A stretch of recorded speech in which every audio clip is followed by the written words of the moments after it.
Today I shall speak to you on the subject of individual citizenship, a democratic republic such as ours, an effort to realize in its full sense government by, of, and for the people, represents the most gigantic of all possible social experiments, the one fraught with great responsibilities alike for good and evil. The success of republics like ours means the glory, and our failure the despair of mankind. And for us, the question of the quality of the individual citizen is supreme. Under other forms of government, under the rule of one man or very few men, the quality of the leaders is all important. If, under such governments, the quality of the rulers is high enough, then the nations for generations lead a brilliant career and add substantially to the sum of world achievement, no matter how low the quality of the average citizen. Because the average citizen is an almost negligible quantity in working out the final results of that type of national greatness. But with us, the case is different.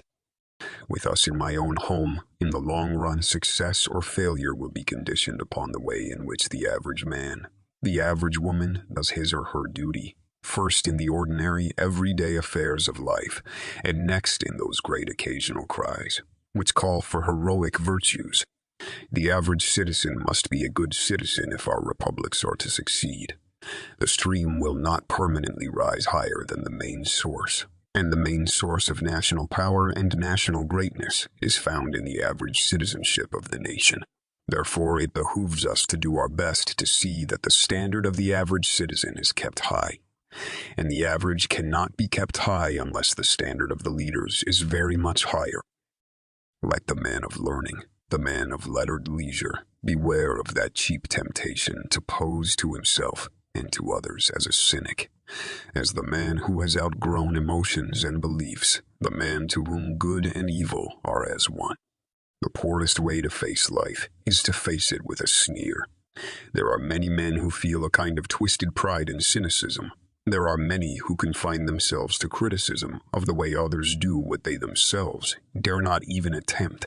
There is no more unhealthy being, no man less worthy of respect than he who either really holds or feigns to hold an attitude of sneering disbelief toward all that is great and lofty, whether in achievement or in that noble effort, which, even if it fails, comes second to achievement.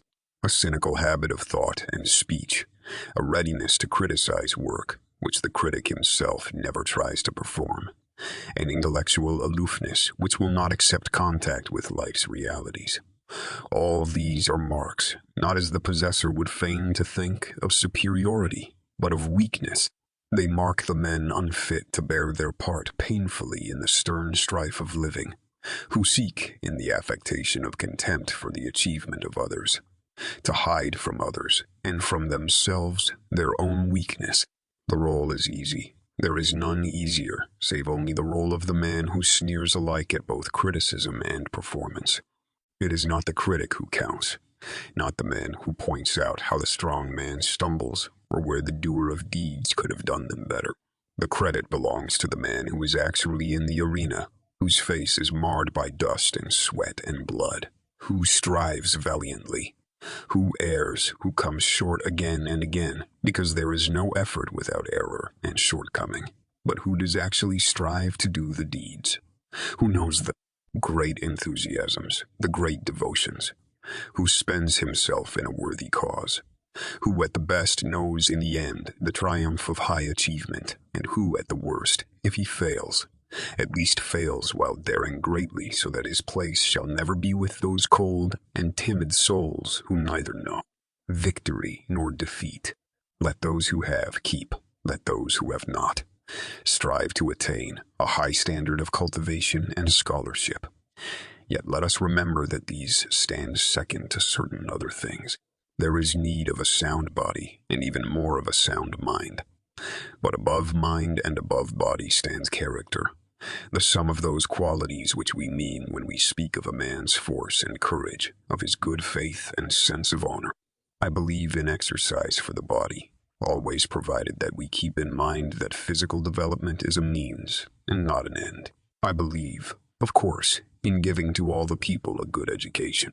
But the education must contain much besides book learning in order to be really good. We must ever remember that no keenness and subtleness of intellect, no polish, no cleverness, in any way make up for the lack of the great solid qualities: self-restraint, self-mastery, common sense, the power of accepting individual responsibility and yet of acting in conjunction with others, courage and resolution. These are the qualities which mark a masterful people. Without them, no people can control itself or save itself from being controlled from the outside. They all homage to intellect and to elaborate and specialized training of the intellect. And yet more important still are the commonplace, everyday qualities and virtues. Thanks for watching. Subscribe and arm yourself for life with more classic wisdom from the greats.